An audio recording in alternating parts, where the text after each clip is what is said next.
evening, everybody, and welcome back to the Hot Mess Murder Club. My name is Kat, and today's case is one of those where the math never adds up, the stories keep changing, and somehow the same person keeps ending up right next to the tragedy every single time. That's right, we're talking about Pamela Hupp. I obviously could not break it down alone. So, I'm joined by Holly, who has the patience to untangle lies, the emotional intelligence to spot manipulation, that's actually questionable, and the unique ability to listen to someone talk for 5 minutes and immediately say, yeah, no, that ain't right. Holly, how are you? I'm fine. All I'm good for is a couple one-liners anyway. That's why I'm here. Wow. Is that how you think I think of you? That's kind of how you summarized me. No, I said you listen. I do.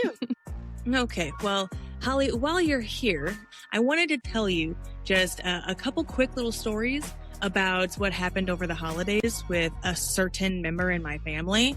And you know my nephews, you've known them their entire lives. And now that they're all grown up, they all have attitude problems, apparently.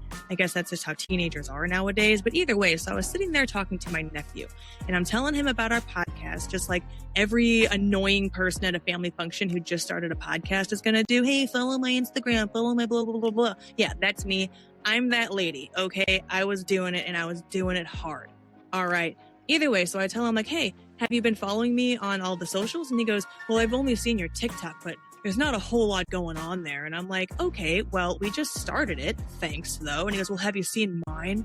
Have you seen this video? It's got like over 2,000 views on it. And I'm like, hey, yeah, that's great. What did you buy your viewers?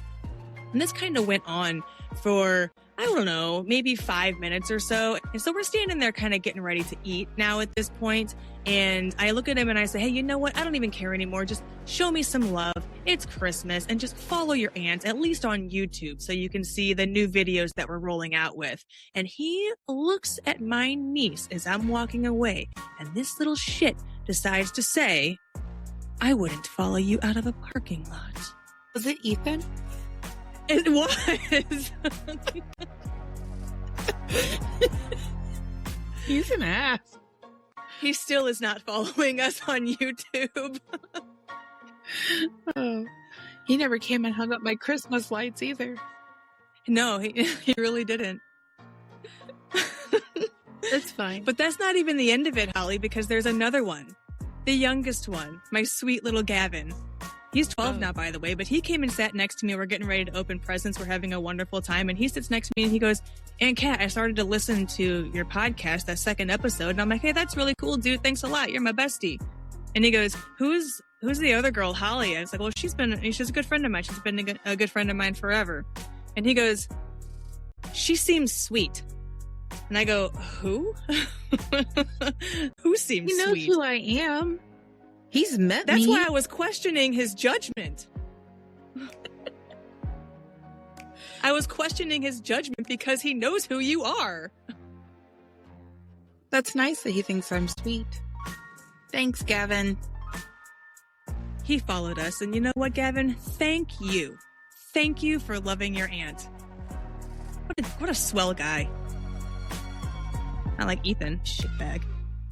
I love him all the same, but it doesn't mean he's not a shitbag. That's so funny. Anyways, so let's get on with the case then. I'm sure that's what everybody actually came here to listen to, not about my nephews and how much they do or do not love me. Ethan. I won't follow you out of the parking lot. He did. Well, you know what? Probably because every car you've ever had, you've blown up. Oh, lifter tick Ethan coming down the street. Tick, tick, tick, tick, tick. Put some fucking oil in it. Jesus.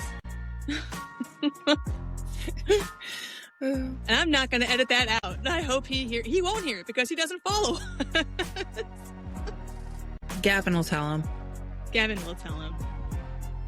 He's a good guy. Anyways, so back to Pamela Hupp. She is the friend who benefited from every death around her. If every time someone in your life dies and you mysteriously end up with their money, that, my dear, is a business plan. Tonight's case is about friendship, trust, and a woman who treated life insurance like a loyalty rewards card. Pamela Hupp didn't just show up for the people in crisis, she monetized on it. And for years, nobody stopped her. When someone keeps cashing checks after funerals, it's not coincidence, it's a pattern. It is a pattern. Well, let's take it back and we're going to rewind. So, Holly, hold my hand. We're going to get in the car and drive about 40 minutes and we're going to end up in Troy, Missouri. That's right. The second Missouri episode. I'm telling you, Missouri is wild. And here's another case to prove it. I have to be careful what I say about Troy. I'm not a fan. I'll say that. Oh, is there some tea? Sweet tea. Okay. All right. We'll talk about that in the post show. I just don't like that area. There's just nothing out there that's intriguing to me. It doesn't have anything worth going to visit. I mean, we have some family out there, but I mean, there's woods. You can go in the woods. I mean, Pamela obviously had nothing better to do. So, I mean, I guess she found herself a hobby. Yeah, I mean, we are kind of stuck here in the middle of the country. We have to experience all 4 seasons, so we're pissed off and we're bored and there's nothing around us but cows and trees. What do you expect us to do? Smile and wave? I don't kill people. You have things to do.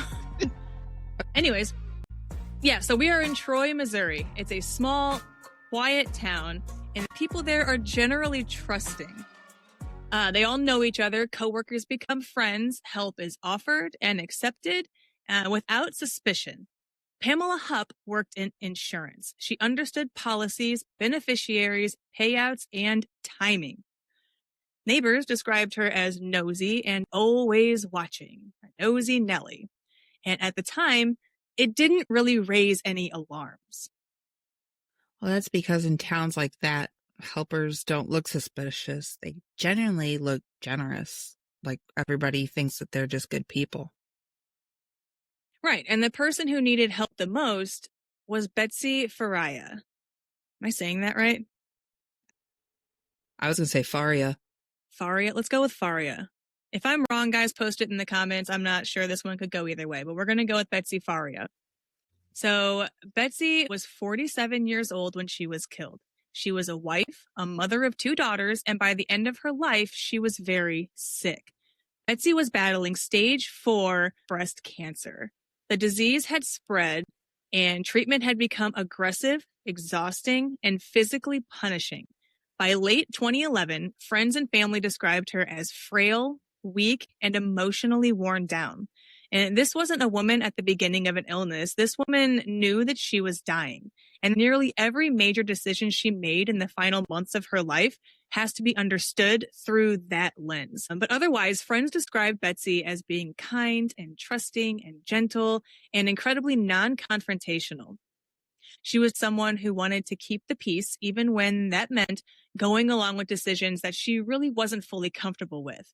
And as her illness progressed, that tendency intensified. And witnesses later said that Betsy became increasingly dependent on the people around her. Now, keep that in mind because that's pretty much the whole point of this story. And several friends testified that Betsy expressed fear about abandonment and anxiety about burdening her family, which is pretty common for people who are terminally ill in the last stages of their life. I know personally my father was that same way. He was just more worried about the burden than anything else. This is important because it helps explain why she gravitated toward people who offered certainty and control. We can get into a little bit of her marriage and home life. Holly, do you want to take this one? I feel like I've been gabbing. I could use a drink of some water. I'm parched. Betsy was married to Russ Faria. The marriage was not described by witnesses as abusive or violent. There was no documented history of domestic violence reports, restraining orders, or prior police involvement between Betsy and Russ. Cancer had changed the rhythm of their lives. Russ worked, Betsy was sick. Care responsibilities had all shifted. The friends testified that Betsy sometimes felt emotionally isolated, even while living with her husband, not because he was cruel, but because illness has a way of shrinking a person's world. That isolation created space for someone else to step in. Yeah, and that kind of brings us up to Pamela's role. By the final months of Betsy's life, Pamela Hupp had become deeply embedded in her daily existence. From Betsy's perspective, Pamela was reliable, she was organized, always available, and just willing to handle things. Pamela drove Betsy to appointments, helped manage logistics and paperwork. Pamela often spoke for Betsy and not just with her, even when she appeared unsure. And that dynamic is critical. Betsy was influenced. And in the final weeks of her life, Betsy changed the beneficiary of her life insurance policy. Not to her children, not to her husband. Holly, can you guess who it was changed to? I'm going to guess it was Pamela, which is crazy because I would never take my children off of my policy to give it to a stranger. You're my best friend, and I would not make you the beneficiary over my children as much as I love you. I wouldn't want you to. I'm just saying, I trust you. I've known you for a lifetime already. She's known this girl for what, a few months, and is already making her life insurance? Yeah, no. Nope. I definitely wouldn't want you to make me any kind of beneficiary. Your kids are going to need your last $5 more than I do. I just don't want to give you a reason to kick me down the stairs. This decision was made without Russ's knowledge. There was no written explanation from Betsy explaining why she made this change. There are no texts, emails, or recorded statements from Betsy clarifying her intent. Friends and family later testified that this decision was completely out of character. She was frightened, dependent, and trusting, and she relied heavily on the person who ultimately benefited from her death. Everything about the final hours suggests normalcy, which makes what followed even more brutal. That kind of choice doesn't come from clarity. It comes from vulnerability and influence. Yeah, and that vulnerability ended violently. On December 27th, 2011, Betsy Faria was found dead in her... It's the anniversary. Today's December 27th. Oh my fuck! Happy anniversary. I'm sorry. Is that inappropriate? No? Don't edit that. Just leave it there. It's weird that I just noticed the date when you were reading that. Go ahead. Continue. On December 27th, 2011, which happens to be today, 2025, Betsy Faria was found dead in her Troy, Missouri home.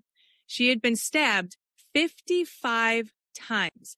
The wounds covered her head, face, neck, torso, and arms, consistent with a prolonged, close-range attack. Nothing was stolen, nothing was disturbed. Investigators described the scene as overkill, violence far beyond what was necessary, and whoever did this felt very safe there. Overkill, no forced entry, nothing taken. That doesn't read like a stranger. That reads like somebody who obviously knew her. We see where this is going. Oh, yeah. So now we're going to kind of go into the investigation of what happened, the first hours, and how the case got framed immediately. From the moment police entered Betsy Faria's home on December 27th, the investigation took a very specific shape, and it happened fast. The crime scene showed extreme violence. To investigators, this immediately suggested a personal crime, not a random one. Within hours, Betsy's husband, Russ, became the center of the investigation. From that point forward, the investigation didn't expand. It narrowed. Labeling a case domestic is supposed to be a starting point. In this investigation, it became the conclusion. Once investigators decided this had to be a domestic homicide, they stopped asking who had access to Betsy and started asking why Russ would do this. From there, evidence wasn't used to test the theories. It was used to support a decision that had already been made. Russ Faria had an alibi. Multiple witnesses actually confirmed he was watching movies with friends at the time of the murder. There was no blood evidence tying him to the scene. There was no murder weapon linked to him. There was no forensic evidence placing him inside the house at the time of the killing. Instead of focusing on what wasn't there, investigators focused on how Russ behaved after discovering his wife's body. Police reports and testimony emphasized that he had appeared too calm and then later appeared too emotional. This kind of analysis is deeply subjective. Everybody grieves in their own way, and it just became the backbone of their case. I hate it when investigators do that. Or you're crying too much, or you're not crying enough, or you seem shaken up, or you seem totally calm. Every single person reacts to that situation differently. Yeah, there's no way to expect one thing or another. I can see, like, out of shock, sometimes you're not going to believe it. So you're going to sit there, you're going to be emotionless because you instantly go numb. Sometimes you have a complete meltdown. It's never going to be the same with any two people because everybody's brains are wired differently.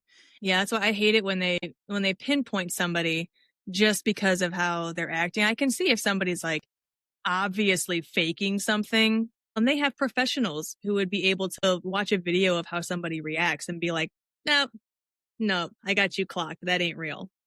But there was no evidence that linked him. There was nothing that tied him to this other than the fact that he was married to this woman and his reaction to say, hey, this is a person of interest. Obviously, with him being her husband, sure, he's going to be on the list of people to investigate or at least try to work their way through or eliminate him as a suspect. But they just decided, nope, he's the guy. He's it. His fault. How can we make this into a story and wrap it up? You know, it's unsettling how that can happen to somebody who's innocent. I'm going to throw the legal system under the bus again and say, in all of these cases, I'm seeing a trend that the justice system that is falling short in all of these cases. Yeah. Yeah, that's pretty sad that you can't even trust the people who are supposed to help you get some kind of closure or bring somebody to justice. Instead, they're either letting murderers back out on the street or they're focusing on the completely wrong people because of how they react to somebody they care about being murdered. They just don't want to deal with it. Yeah, Gold Star police work. Paw Patrol. Anyways, the investigators were aware early on that Betsy had changed her life insurance policy shortly before her death. They knew the policy was worth $150,000. The beneficiary was not her husband or children. There is no clear documentation showing investigators seriously examined why the change happened, who helped facilitate it, whether Betsy was influenced, or whether that beneficiary should be treated as a suspect. Later reviews and court commentary would openly criticize this failure. It's red flags all over the place. So obviously, like, who wouldn't instantly say, okay, well, that's weird. Now all of a sudden it's not her family, but let's go ahead and just ignore that. No, it's fine. It's normal. Let's keep going. Yep, case closed. Yeah, that's fine. But what's weird is Pamela Hupp was actually interviewed multiple times. She was never treated as a suspect. She was described in reports as cooperative, helpful, and calm. Pamela helped shape Betsy's final months, and investigators accepted that framing largely unchallenged. This created a very dangerous imbalance. Russ was scrutinized, and Pamela was trusted. And once that dynamic was set, it reinforced itself. Well, that's not sloppy. That's just how the truth gets buried. Yeah, and that failure didn't just derail the case, it destroyed lives. Why don't you give us a little bit of background on Pamela from what you found out? Well, Pamela Hupp's early life does not contain arrests or criminal behavior. On paper, her background looks ordinary. She's married, she's settled into a suburban Missouri town, and maintained steady employment. She wasn't known for outbursts or erratic behavior. What people noticed and dismissed was something else entirely, like how involved she became in other people's lives. Mm-hmm. Coworkers, acquaintances, and later testimony, the same words appear again and again when people describe Pamela, which is pushy, controlling, intrusive, and a little bit intense. Nah, she's a bitch. Yeah. You can say it. You can say it. I said it. Pamela wasn't viewed as threatening. She involved herself deeply into other people's business, finances, schedules, health decisions, often without even being asked. And when she was questioned, she framed that involvement as concern. Her relationships consistently placed her above or in control of the other person. Pamela worked in the insurance industry at State Farm. This was one of the most important facts about her background. Pamela talked about insurance constantly, even when it wasn't appropriate, especially when people were sick. I mean, to have that kind of knowledge into what you're about to do to two people, I mean, that's almost premeditation, wouldn't it be? Like if you know how the ins and outs work and then you set it up so you benefit from it. I mean, I would consider that That is premeditated. 100% premeditated, yes. It was premeditated the second she inserted herself into somebody else's life, knowing that this person was sick. And I'm sorry, but as a friend, how boring are your conversations to where you're just sitting there talking about insurance all the time? I would not be friends with you if that's all you talked about. I'm sorry, that's boring. I don't care. I talk about something else. Tell me something stupid. Well, I mean, just the fact that she's obsessed with the insurance policies of people, especially when they're sick, and like that's all you're talking about. How long has she been thinking about doing this? If she's that just obsessed in general with the idea. I mean, it's hard to say because I don't think it really mentioned how long her and Betsy were friends or how long they were even acquainted prior to this happening. So, I mean, I feel like any amount of time over a single conversation is too long. I don't know. I don't like it. And you know what, though? It takes me back to my very first episode, the Pamela Smart episode, when I said in there, if anybody remembers, it's always a Pam when this kind of stuff happens. And here we are with I another feel like Pam. you did that on purpose. You did that on purpose. I didn't. I really didn't. It just happened to be another Pam. It's not my fault. It's not my fault it's the Pams. I know nobody believes me. I was going to say, you look really guilty right now. Nobody else can see you, but you look so guilty. Like you totally planned this. I didn't plan it. I literally looked up random crazy murder cases to cover on a podcast, and this was the third one. But I didn't pick this case because it was Pam. I picked it because it was interesting and a bit fucked up, honestly. It's also another one that's close to home for us. Yeah. Like geographically. Yeah. Yeah, we live like right in the middle of a whole bunch of weird shit, apparently. Yeah, well, we're between St. Louis and Troy. We're like right in the middle between the two. And I remember when it was going to trial, I was kind of hoping that I was going to be selected as a juror because I got called in for jury duty, but nope. Why didn't they pick you? I have a feeling you went in there and they were like, do you have a way of being able to judge this case without any kind of outward opinion? And I'm like, nah, that bitch is guilty. And that's why they didn't pick you. Your Honor. I actually didn't. They actually canceled my interview. Like I got the summons and the day before I got a thing saying that I was no longer needed and I wouldn't be selected again for another 4 years. Dang, you got fired before you were hired? Yeah, I did. I got fired before I even left the house. That's rough. Yeah, it's all right. Anyways, so one of the clearest patterns in Pamela Hupp's life is who she chose to be close to. Her relationships followed a consistent arc. So she basically mapped out this entire, I guess, project to her in order to benefit from this poor woman's death. Murder, not just death, but her murder. Well, yeah, she's a master manipulator. It's the Pams, man. She knows what to do to get her way. Yeah, and that's just, it's not friendship. That's control disguised as care. That's messed up to do to somebody. It's messed up to do to somebody that you supposedly care about or even pretend to care about one. So here comes the isolation. She framed particularly spouses as difficult, unreliable, or controlling while presenting herself as the calm, organized alternative. Pamela increasingly isolated Betsy from her husband, positioning herself as the person who truly understood Betsy's needs.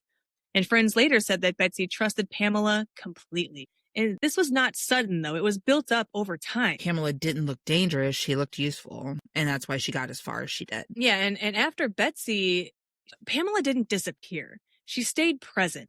She looked for someone quieter, someone easier to control. This time, Pamela expected the ending to go the same way as it had, but it didn't. So the next victim was 33 years old. He lived with significant cognitive and physical disabilities caused by a traumatic brain injury from a car accident years earlier. And because of that, I think I have a brain injury. He struggled with memory and complex decision making. He relied on structure and guidance, and he lived in a group home setting with supervision. So that'd be perfect for her. It's kind of weird that he would live in a group home that had supervision and the supervisors didn't even see any red flags with this woman just inserting herself as the decision maker for this other guy. I don't see how Pamela just kept going and nobody stepped in or said anything or noticed anything. Yeah, we don't know how close these supervisors were with all of their patients. I mean, it could have been a supervised group setting to where, like, if they need assistance with something, they can call them, or they come and they check in on them a little bit. But I mean, I don't know how well these people would like know their visitors. I don't know if it's like an old folks home in that regard, Yeah, I where don't like know. you really get to know people. I mean, I would think so because of the way it's stating his mentality and how much this guy actually needed from his brain injury. I feel like he would need somebody with him around the clock.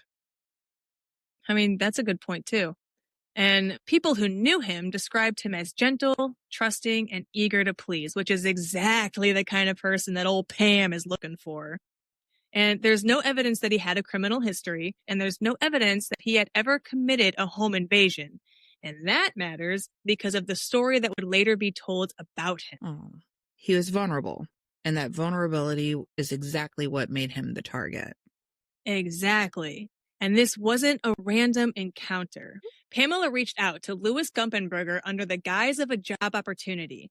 The details were intentionally vague. Simple work, easy money, nothing complicated, nothing that would raise concern. Pamela presented herself as a safe, legitimate, and in control person. She offered him a job? That's what she's saying. That's what they're saying. I mean, I don't know. I didn't know this woman. That's what this Hold is saying. on. She offered him a job. One moment later. Hupp offer. It might make sense, though, if she targeted him to offer him a job to use him for whatever it is she used him for later. I mean, it makes sense. Okay. Hold on a second. These details were not vague. A few moments later. Okay. I went ahead and did a little further research as to what this job opportunity could possibly be. And what I came up with was Pamela Hupp lured Louis Gumpenberger to her home by impersonating a producer for Dateline NBC and offering him money to participate in a job of reenacting a 911 call. This was part of a staged plot to murder him and make it look like a self-defense shooting by an intruder sent by Russ Faria. So that's what the job was. That's sad. That is incredibly disheartening. That poor guy didn't even... Yeah, that's sad. That's fucked up.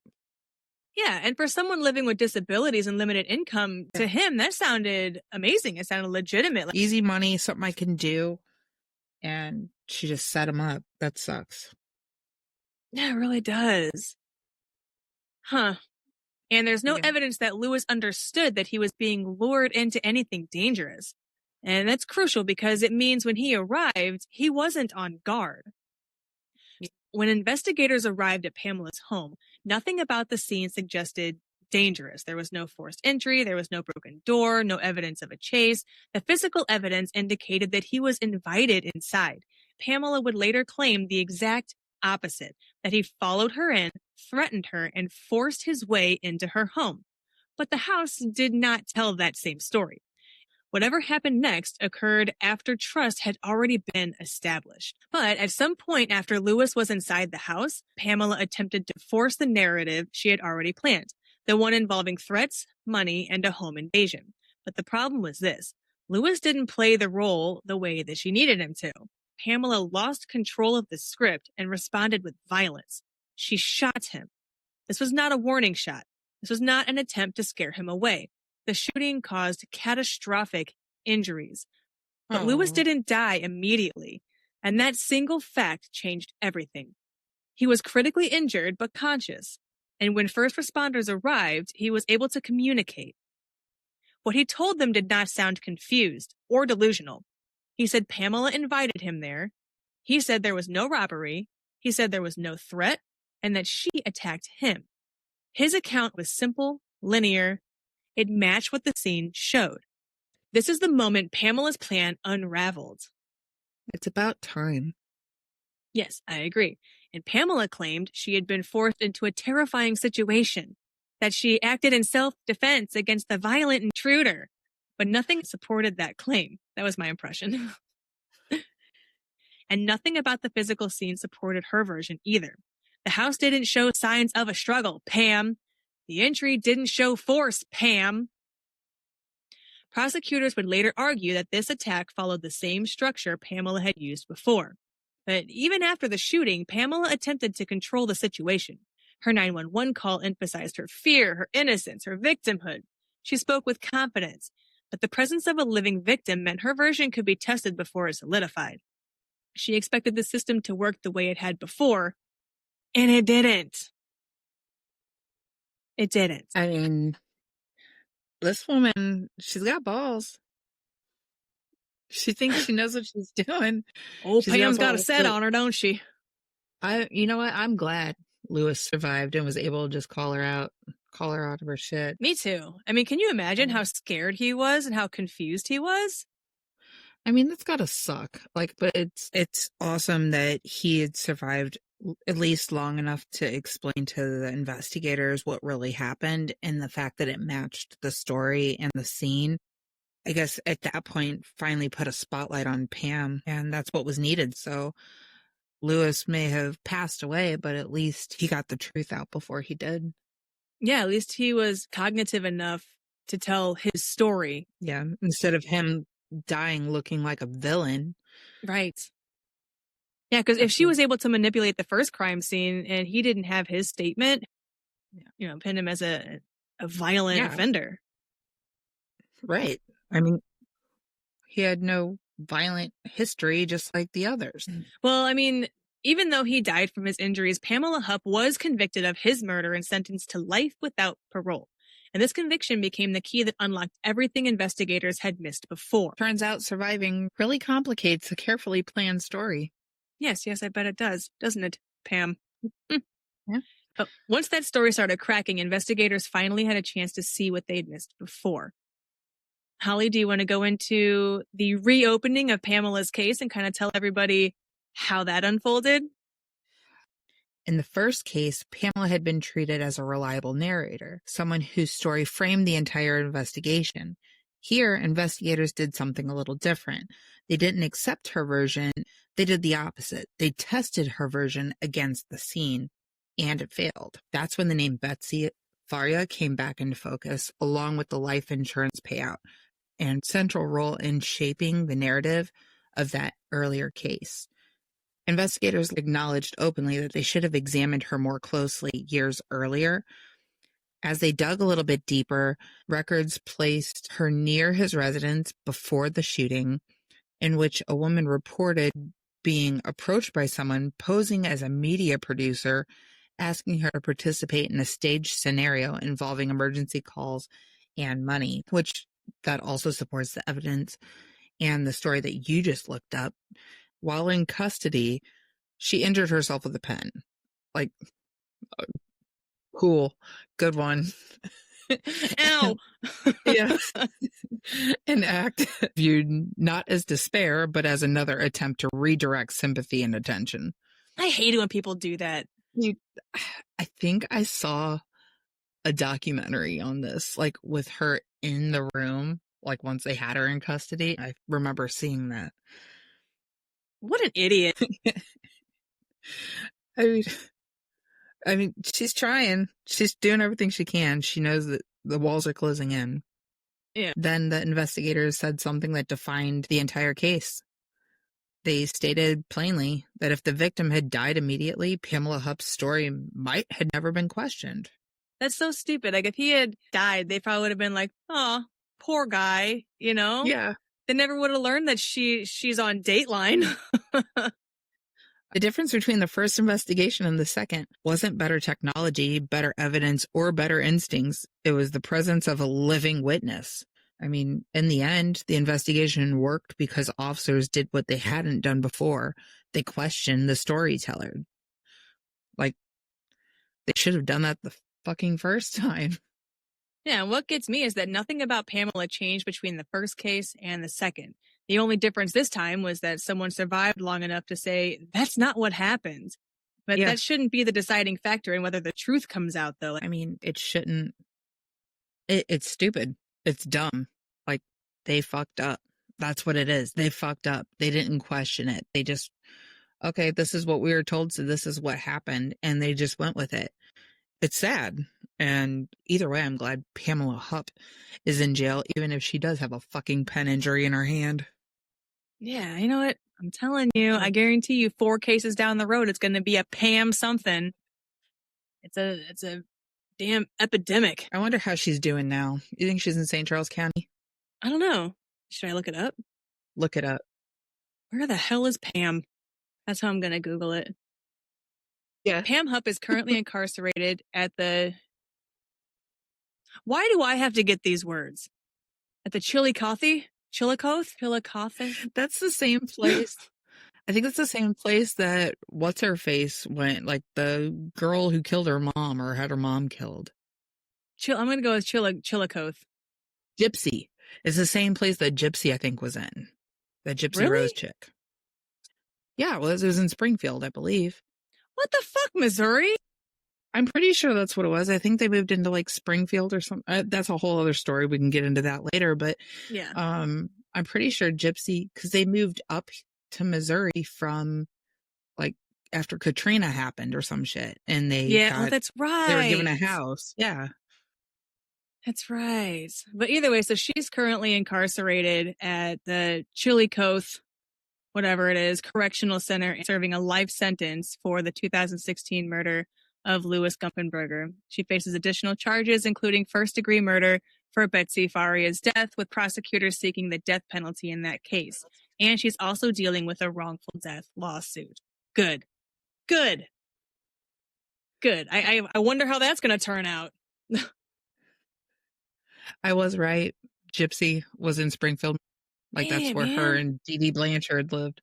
I tell you, Missouri's a mess. People thought that, California with all its serial killers and blah, blah, blah. No. Middle of the country, bored as fuck. We have St. Louis. Yeah. I remember when I lived over off the East Coast and everybody's like, you're from St. Louis. Is that the place with the big arch? Yeah, that's the place with the big arch and all the STDs and all the serial killers. I don't think that we had a lot of serial killers, just a lot of like killers. Yeah, it's a lot of crime. You're right. Whatever. You know what I mean. Yeah, that's all right. Still. Everybody's got to be good at something. Yeah. Woo! Ohio! We're number 1. Missouri! Hey-o. Oh, no. Anyways, where are we? Why this case is a hot mess. Oh, yeah. Hey! We made it. Holly, we made it to the end. How do you feel? Excited. I'm excited. I'm excited we made it to the end. Yeah, and you know what, though? I'm more excited because I get to go to my favorite section of our shows.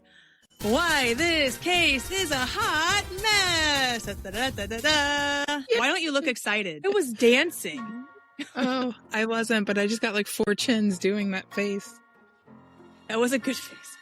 No. Anyways, so this case is a hot mess because it wasn't confusing. It was just handled really badly at first. Well, I'm going to go ahead and lay it out for you. A dying woman secretly changes her life insurance beneficiary to a coworker. Nobody noticed. The crime scene screams familiarity and time. Nobody noticed. And investigators ignore the only person who benefits. Well, that was noticed. And while Russ Faria sat in prison, the real killer stayed free. Well, every one of those should have stopped this case cold. That insurance change wasn't a footnote, it was a warning label. The system didn't just fail once, it failed repeatedly. If the second victim hadn't survived, Pamela Hupp might still be free, and Russ Faria might still be in prison. The truth wasn't hidden, it was ignored. And that, my dear sweet Holly, is why Pamela Hupp didn't need a mask or a weapon to get close to people. She just needed trust, paperwork, and time. And if that sentence made your skin crawl, good. It should. And make sure you're following, subscribed, and sharing Hot Miss Murder Club on Spotify, Apple Podcasts, YouTube, and now Amazon Music and iHeartRadio. And remember, if someone wants access to you when you're sick, scared, or dying, they're not helping, they're shopping. Goodbye. Say bye, Kiki.